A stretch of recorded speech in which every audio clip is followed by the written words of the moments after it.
ಕಲಿಯೋಕೆ ಕೋಟಿ ಭಾಷೆ, ಆಡೋಕೆ ಒಂದೇ ಭಾಷೆ ಕನ್ನಡ ಕನ್ನಡ. ಕಸ್ತೂರಿ ಕನ್ನಡ.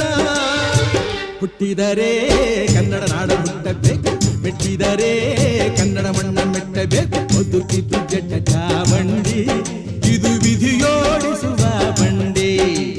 ಬದುಕಿದು ಜಟಕ ಬಂಡಿ, ವಿಧಿ ಗುರಿ ತೋರಿಸುವ ಬಂಡಿ.